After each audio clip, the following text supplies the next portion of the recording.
Hey guys, welcome to another installment of our Patch Notes preview series where we talk about the next update to come out for League of Legends. This week we have Ginsu and Freak, who is very raspy voiced after losing his team's hockey game last night. Yes, it was all my fault. It was all his fault. Alright, well, anyway, getting into the meat of this. The first thing we have going on is early game health and regeneration. So what are we hitting and why are we hitting it? Early game sustainability is something we've actually had our eye on for quite a while.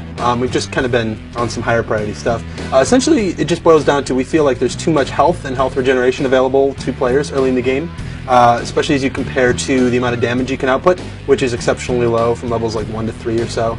And so the areas we're specifically hitting are we're making Doran's items expensive enough that you can't start with a potion and the Doran's item. So we expect that to have a pretty drastic shift on your starting items, and as well as how the first couple of levels plays out.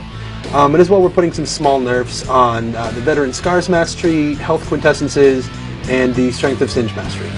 Okay, so big surprise. Not going to be talking about Pantheon this week. I do want to know about Renekton though. What is happening with him? Yeah, so we felt that Renekton was a pretty darn successful champion launch, but ultimately there were a few areas that we felt he came up just a little bit short compared to some other similar champions. Number one, his early game ability, especially as related to sustaining and survival, we thought was a little low. So we've got some adjustments to his Call the Meek to make it a little better early on, and his base stats coming. We felt like you typically always wanted to use his Ruthless Predator with the Fury enhancement. So we made the effects on his Slice and Dice and his Call the Meek better with the Fury enhancement, so there's more choice there.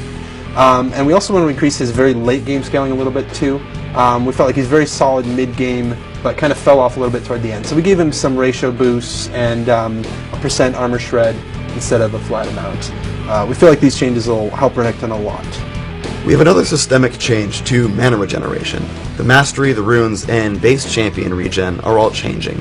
Where's that going and why?